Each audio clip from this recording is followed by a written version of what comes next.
Mahakama ya watu ya kati katika mji wa Changchun ulioko katika mkoa wa Jilin imemhukumu adhabu ya kifo aliyekuwa waziri wa kilimo na masuala ya vijijini wa China Tang Renjian baada ya kumtia hatiani kwa kosa la kupokea hongo ya zaidi ya yuan milioni 268 sawa na takriban dola milioni 38 za Kimarekani. Hukumu hiyo ya kifo imetolewa kwa kusubiri utekelezaji kwa kipindi cha miaka miwili, hatua ambayo hutoa fursa kwa adhabu hiyo kugeuzwa kuwa kifungo cha maisha jela iwapo mtuhumiwa hatajihusisha na mienendo mibaya pindi ambapo amehukumiwa, yaani katika kipindi hicho. Kwa mujibu wa taarifa ya shirika la habari la serikali Xinhua, mahakama ilibaini kuwa kati ya mwaka 2007 hadi mwaka 2024 Tang alitumia vibaya nafasi alizokuwa nazo katika ngazi mbalimbali za serikali, ikiwa ni pamoja na ngazi ya kitaifa na ile ya mitaa.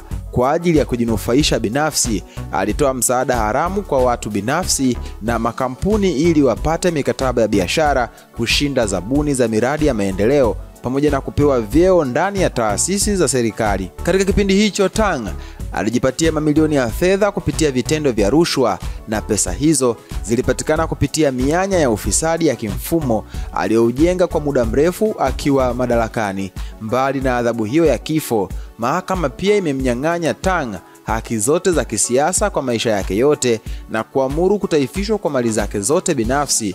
Vilevile fedha na mali zilizopatikana kwa njia isiyo halali zitaondolewa mikononi mwake na kurejeshwa kwa serikali.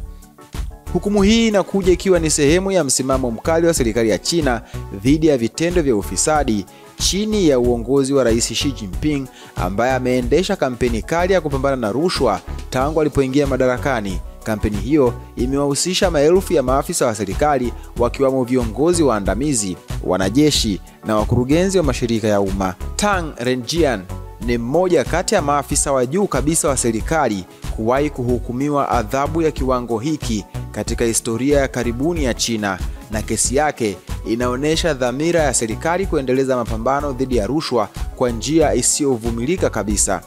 Maoni yako ni yapi? Nione kwenye comment hapo chini, itakuwa swadakta sana. Hii ni VOT Media, wakati wote sisi tumechangamka. Hamasa ni kuendelea kusubscribe katika YouTube channel ya kwetu. Subscribe, like, comment, share kwa ndugu jamaa na marafiki, ili siku zote wasiweze kupitwa na taarifa zote muhimu ambazo zinakuwa zinatoka kwetu. Waziri wa China ahukumiwa kifo kwa kosa la rushwa.